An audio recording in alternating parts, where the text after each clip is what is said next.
ಶಾಲಾ ಸಹ ಶಿಕ್ಷಕರಿಗೆ ಸೇವಾ ಜ್ಯೇಷ್ಠತೆಯ ರಕ್ಷಣೆಯೊಂದಿಗೆ ಬಡ್ತಿ ನೀಡುವುದು ಸೇರಿದಂತೆ ವಿವಿಧ ಬೇಡಿಕೆಗಳನ್ನು ಈಡೇರಿಸುವಂತೆ ಒತ್ತಾಯಿಸಿ ಬಾಗಲಕೋಟೆ ಜಿಲ್ಲೆಯ ಜಮಖಂಡಿ ನಗರದಲ್ಲಿ ಕರ್ನಾಟಕ ರಾಜ್ಯ ಪ್ರಾಥಮಿಕ ಶಾಲಾ ಶಿಕ್ಷಕರ ಸಂಘದ ವತಿಯಿಂದ ಉಪವಿಭಾಗಾಧಿಕಾರಿಗಳ ಮೂಲಕ ಸರ್ಕಾರಕ್ಕೆ ಮನವಿಯನ್ನು ಸಲ್ಲಿಸಲಾಯಿತು. ಆಗಸ್ಟ್ 5 ಸಂಜೆ 4 ಗಂಟೆ ಬಾಗಲಕೋಟೆಯ ಜಮಖಂಡಿ ನಗರದ ತಾಲೂಕಾ ಆಡಳಿತ ಭವನದಲ್ಲಿ ಕರ್ನಾಟಕ ರಾಜ್ಯ ಪ್ರಾಥಮಿಕ ಶಾಲಾ ಶಿಕ್ಷಕರ ಸಂಘ ಬೆಂಗಳೂರು ತಾಲೂಕಾ ಘಟಕ ಜಮಖಂಡಿ ಇದರ ಅಧ್ಯಕ್ಷರಾದ ಸಿಜಿ ಕಡಕೋಳ್ ಅವರ ನೇತೃತ್ವದಲ್ಲಿ ಉಪವಿಭಾಗಾಧಿಕಾರಿ ಶ್ವೇತಾ ಬೀಡಿಕರ್ ಅವರಿಗೆ ಮನವಿಯನ್ನ ಸಲ್ಲಿಸಲಾಯಿತು. ಈ ಸಂದರ್ಭದಲ್ಲಿ ಜಿಲ್ಲಾಧ್ಯಕ್ಷ ಬಸವರಾಜ ಬಾಗೆಣ್ಣವರ್ ಹಾಗೂ ಸಿಜಿ ಕಡಕೋಳ್ ಅವರು ಉಪಸ್ಥಿತರಿದ್ದು ಮಾತನಾಡಿದರು. ಸರ್ಕಾರ ಶಿಕ್ಷಕರ ಬೇಡಿಕೆಗಳನ್ನು ಈಡೇರಿಸಬೇಕು. ಸೇವಾ ಜ್ಯೇಷ್ಠತೆಯ ಆಧಾರದ ಮೇಲೆ ಶಾಲಾ ಸಹ ಶಿಕ್ಷಕರಿಗೆ ಬಡ್ತಿ ನೀಡುವುದು ಸೇರಿದಂತೆ ವಿವಿಧ ಬೇಡಿಕೆಗಳನ್ನು ಸರ್ಕಾರ ಈಡೇರಿಸಬೇಕಾಗಿದೆ ಎಂದು ಅವರು ಹೇಳಿದರು. ಇನ್ನು ಬರುವ 12ರಂದು ಬೆಂಗಳೂರಿನ ಫ್ರೀಡಂ ಪಾರ್ಕ್ನಲ್ಲಿ ಸಾಂಕೇತಿಕವಾಗಿ ಧರಣಿ ಸತ್ಯಾಗ್ರಹವನ್ನು ಹಮ್ಮಿಕೊಳ್ಳಲಾಗಿದೆ ಎಂದು ಅವರು ಹೇಳಿದರು. ಇನ್ನು ಈ ಸಂದರ್ಭದಲ್ಲಿ ಅವರು ಅನೇಕ ವಿಚಾರಗಳನ್ನು ಹಂಚಿಕೊಂಡಿದ್ದು ಹೀಗೆ. ಇನ್ನು ಇದೇ ಸಂದರ್ಭದಲ್ಲಿ ರಾಜ್ಯ ಸರ್ಕಾರಿ ನೌಕರ ಸಂಘದ ಅಧ್ಯಕ್ಷ ಪಿಬಿ ಅಜ್ಜನವರ್, ಉಪಾಧ್ಯಕ್ಷ ವಿಜಯ್ ಯಳಮೇಲಿ, ಮಹಿಳಾ ಉಪಾಧ್ಯಕ್ಷ ಎನ್ಎಂ ಮಿರ್ಜಿ, ಪ್ರಧಾನ ಕಾರ್ಯದರ್ಶಿ ಎನ್ಕೆ ನ್ಯಾಮಗೌಡ, ರಬಕವಿ ಬನಟ್ಟಿ ಅಧ್ಯಕ್ಷ ಎಜಿ ಕಾಖಂಡ್ಕಿ ಸೇರಿದಂತೆ ಕರ್ನಾಟಕ ರಾಜ್ಯ ಪ್ರಾಥಮಿಕ ಶಾಲಾ ಶಿಕ್ಷಕರ ಸಂಘದ ಪದಾಧಿಕಾರಿಗಳು, ಸ್ಥಳೀಯ ಪ್ರಮುಖರು ಉಪಸ್ಥಿತರಿದ್ದರು. ನಾನು ಸಿಜಿ ಕಡಕೋಳ್ ಅಂತೇಳಿ ಕರ್ನಾಟಕ ರಾಜ್ಯ ಪ್ರಾಥಮಿಕ ಶಾಲಾ ಶಿಕ್ಷಕರ ಸಂಘ ತಾಲೂಕು ಘಟಕದ ಅಧ್ಯಕ್ಷ. ಸುಮಾರು 2016 ಇಲ್ಲಿಯವರೆಗೆ ಹಲವಾರು ನಮ್ಮ ನ್ಯಾಯಯುತವಾದಂಥ ಬೇಡಿಕೆಗಳನ್ನು ಸರ್ಕಾರದ ಗಮನಕ್ಕೆ ತರುತ್ತಾ, ಇಲಾಖೆ ಗಮನಕ್ಕೆ ತರುತ್ತಾ ಮನವಿಗಳನ್ನು ಕೊಡ್ತಾ ಬಂದಿದ್ದರೂ ಕೂಡ ಇಲ್ಲಿವರೆಗೆ ನಮ್ಗೆ ಯಾವುದೇ ರೀತಿಯಾದಂಥ ನ್ಯಾಯ ಸಿಕ್ಕಿಲ್ಲ. ಮನವಿಗಳು ಏನಪ್ಪಾ ಅಂತಂದ್ರೆ 2017ರಲ್ಲಿ ವೃಂದ ಮತ್ತು ನೇಮಕಾತಿ ಬದಲಾಗಿ CNR ರೂಲ್ ತಿದ್ದುಪಡಿಯನ್ನು ಮಾಡಿ 1ರಿಂದ 5 ಮತ್ತು 6ರಿಂದ 8 ಅಂತೇಳಿ 2 ಕೇಡರ್ಗಳನ್ನ ಪ್ರಾಥಮಿಕ ಶಾಲೆಯಲ್ಲಿ ಸೃಷ್ಟಿ ಮಾಡಿದ್ರು.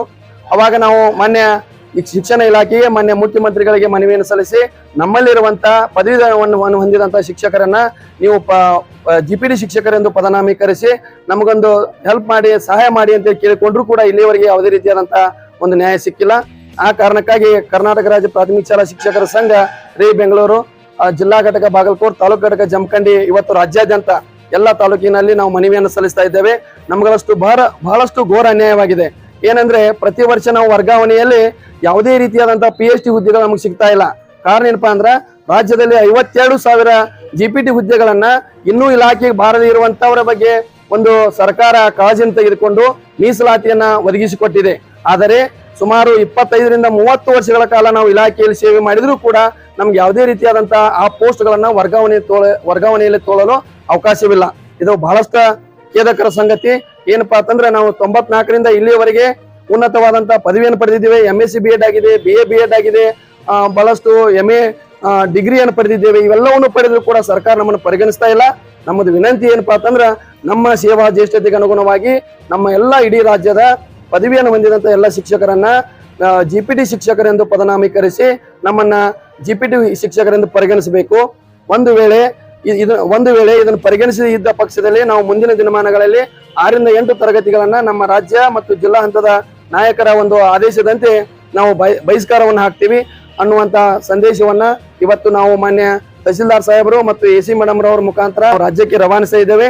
ಇದೇ ರೀತಿ 7ನೇ ತಾರೀಕಿಗೆ ಕೂಡ ನಮ್ಮ ಜಿಲ್ಲಾ ಸಂಘದ ಅಧ್ಯಕ್ಷರಾಗಿರುವಂತಹ ಬಾಗೇನವ್ ಸರ್ ನೇತೃತ್ವದಲ್ಲಿ ಬಾಗಲಕೋಟೆಯಲ್ಲಿ ಬೃಹದಾಕಾರದ ಒಂದು ಎಲ್ಲ ಶಿಕ್ಷಕರನ್ನ ಒಳಗೂಡಿಕೊಂಡು ನಾವು ಇವತ್ತು 7ನೇ ತಾರೀಕಿಗೆ ಕೂಡ DC ಅವರಿಗೆ ಮತ್ತು ಉಸ್ತುವಾರಿ ಸಚಿವರಿಗೆ ಮನವಿಯನ್ನು ಸಲ್ಲಿಸ್ತಾ ಇದ್ದೇವೆ. ಆ ಕಾರಣಕ್ಕಾಗಿ ಸರ್ಕಾರ ನಮ್ಮ ಮತ್ತು ಇಲಾಖೆ ನಮ್ಮ ಬೇಡಿಕೆಯನ್ನ ತಕ್ಷಣವೇ ಈಡೇರಿಸಬೇಕೆಂದು ವಿನಂತಿ ಪೂರ್ವಕವಾಗಿ ಕೇಳಿಕೊಳ್ತಾ ಇದ್ದೀನಿ. ಧನ್ಯವಾದಗಳು. ಕರ್ನಾಟಕ ರಾಜ್ಯ ಪ್ರಾಥಮಿಕ ಶಾಲಾ ಶಿಕ್ಷಕ ಸಂಘದ ಜಿಲ್ಲಾಧ್ಯಕ್ಷನಾಗಿ ಬಸವರಾಜ ಬಾಗೇಣ್ಣವ್ರು ನಾನು ಮಾತನಾಡಿದ್ರು. ಇವತ್ತಿನ ದಿವಸ ಎಲ್ಲ ತಾಲೂಕಾ ಕೇಂದ್ರಗಳಲ್ಲಿ ತಹಸೀಲ್ದಾರ್ ಸಾಹೇಬರಿಗೆ, AC ಸಾಹೇಬರಿಗೆ ಹಾಗೂ BO ಅವರ ಮುಖಾಂತರ ಸರ್ಕಾರಕ್ಕೆ ಒತ್ತಡವನ್ನು ಮಾಡ್ತಾ ಇದ್ದೀವಿ. ತದನಂತರ 7ನೇ ತಾರೀಕು ಬಾಗಲಕೋಟೆ ಜಿಲ್ಲಾಧಿಕಾರಿಗಳಿಗೆ ಹಾಗೂ ಕಾರ್ಯನಿರ್ವಾಹಕ ಅಧಿಕಾರಿಗಳಿಗೆ, ಉಪನಿರ್ದೇಶಕರು, ಶಾಲಾ ಶಿಕ್ಷಣ ಸಾಕ್ಷರತೆ ಇಲಾಖೆಗೆ ಮನವಿಯನ್ನು ಅರ್ಪಿಸ್ತಾ ಇದ್ದೀವಿ. ಅಲ್ಲಿ ನಾವುಗಳು ಈಗಾಗಲೇ ಮಾನ್ಯ ಸಚಿವರ ಜೊತೆ, ಮುಖ್ಯಮಂತ್ರಿ ಜೊತೆ ನಮ್ಮ ರಾಜ್ಯ ನಾಯಕರು ಮಾತನಾಡ್ತಿದ್ದಾರೆ. ಆ ಮಾತುಕತೆಯ ವಿಫಲತೆಯನ್ನು ಹೊಂದಿದ್ದೇ ಆಗಿತ್ತಂದರೆ 12ನೇ ತಾರೀಕಿನ ದಿವಸ ಫ್ರೀಡಂ ಪಾರ್ಕ್ನಲ್ಲಿ 1 ದಿನದ ಸಾಂಕೇತಿಕ ಧರಣಿಗೆ ಇಡೀ ರಾಜ್ಯಾದ್ಯಂತ ಎಲ್ಲ ಪ್ರಾಥಮಿಕ ಶಾಲೆಗಳನ್ನು ನಾವುಗಳೆಲ್ಲರೂ ಸಾಂದರ್ಭಿಕ ರಜೆಯನ್ನು ಹಾಕಿ ಶಾಲೆಗಳನ್ನು ಬಂದ್ ಮಾಡಿ ಬೆಂಗಳೂರಿನಲ್ಲಿ ಧರಣಿಯನ್ನು ನಾವುಗಳು ಮಾಡ್ತಾ ಇದ್ದೀವಿ. ಸರ್ಕಾರ ನಮ್ಮ ಉತ್ತಮವಾದಂತಹ ಪ್ರತಿಕ್ರಿಯೆಗೆ ಅದು ಸರಿಯಾಗಿ ಸ್ಪಂದಿಸದೇ ಇದ್ದಂಥ ಸಂದರ್ಭದಲ್ಲಿ 17ನೇ ತಾರೀಕಿನಿಂದ ನಾವುಗಳು ಶಾಲೆಯಲ್ಲೇ ಇದ್ದುಕೊಂಡು ಕೇವಲ 1ರಿಂದ 5ನೇ ತರಗತಿಗೆ ಮಾತ್ರ ಪಾಠ ಬೋಧನೆ ಮಾಡಿ 6ರಿಂದ 8ನೇ ಮಕ್ಕಳಿಗೆ ನಾವು ಯಾರೂ ಪಾಠ ಬೋಧನೆಯನ್ನ ಮಾಡುವುದಿಲ್ಲ ಅನ್ನುವಂಥ ಒಂದು ಕೂಗನ್ನ ರಾಜ್ಯಾದ್ಯಂತ ನಾವುಗಳು ಈಗಾಗಲೇ ನಮ್ಮ ರಾಜ್ಯಾಧ್ಯಕ್ಷ ಅಂತ ನಾಗೇಶ್ ಹಾಗೂ ಚಂದ್ರಶೇಖರ್ ನುಗ್ಲಿ ಅವರ ನೇತೃತ್ವದಲ್ಲಿ ಈಗಾಗಲೇ ತೀರ್ಮಾನವನ್ನು ತೆಗೆದುಕೊಂಡಿದ್ವಿ. ಆದ ಕಾರಣ ದಯವಿಟ್ಟು ಸರ್ಕಾರ ಇದಕ್ಕೆ ಸ್ಪಂದಿಸಬೇಕು. ಬರುವ 7ನೇ ತಾರೀಕಿನ ಒಳಗಾಗಿ ಈ ಒಂದು ಕಾರ್ಯಕ್ಕೆ ಚಾಲನೆಯನ್ನ ಸನ್ಮಾನ್ಯ ಶಿಕ್ಷಣ ಸಚಿವರಾದಂಥ ಮಧು ಬಂಗಾರಪ್ಪ ಅವರು ಒಪ್ಪಿ ನಮ್ಮನ್ನ ಎಲ್ಲರನ್ನೂ ಸಹ ಪದವೀಧರ ಪ್ರಾಥಮಿಕ ಶಾಲಾ ಶಿಕ್ಷಕರೆಂದು ಪದನಾಮಕರಣ ಮಾಡೋದ್ರ ಜೊತೆಗೆ ನಮಗೆ ಹಿಂದುಳಿದಂತಹ ಎಲ್ಲ ಬಡ್ತಿಗಳನ್ನು ಶೀಘ್ರಗತಿಯಲ್ಲಿ ಭರ್ತಿ ಕಾರ್ಯವನ್ನ ಮಾಡಬೇಕು. ನಮ್ಮ ಹಿರಿಯ ಪ್ರಾಥಮಿಕ ಶಾಲೆಗಳಿಗೆ ಮುಖ್ಯೋಪಾಧ್ಯಾಯರೆಂದು ಹಾಗೆ ಮಾದರಿ ಪ್ರಾಥಮಿಕ ಶಾಲೆಗಳಿಗೆ ಹಿರಿಯ ಮುಖ್ಯೋಪಾಧ್ಯಾಯರೆಂದು ತಕ್ಷಣದಲ್ಲೇ ಬಡ್ತಿಗಳನ್ನು ಕೊಟ್ಟು ಎಲ್ಲ ಸರ್ಕಾರಿ ಶಾಲೆಗಳನ್ನು ಸಬಲೀಕರಣದತ್ತ ಒಯ್ಯುವುದರ ಜೊತೆಗೆ ದೀನ, ದಲಿತ, ಹಿಂದುಳಿದ, ನೇಕಾರ, ಕೃಷಿಕ ಮಕ್ಕಳಿಗೆ ಅತ್ಯುತ್ತಮವಾದಂಥ ಶೈಕ್ಷಣಿಕ ಅಭಿವೃದ್ಧಿಗೆ ಅಣಿ ಮಾಡಿ ಕೊಡಬೇಕೆಂದು ಈ ಮೂಲಕ ನಾನು ಸರ್ಕಾರವನ್ನು ಒತ್ತಾಯವನ್ನ ಪಡಿಸ್ತಾ ಇದ್ದೇನೆ. ಎಲ್ಲರಿಗೂ ಧನ್ಯವಾದ.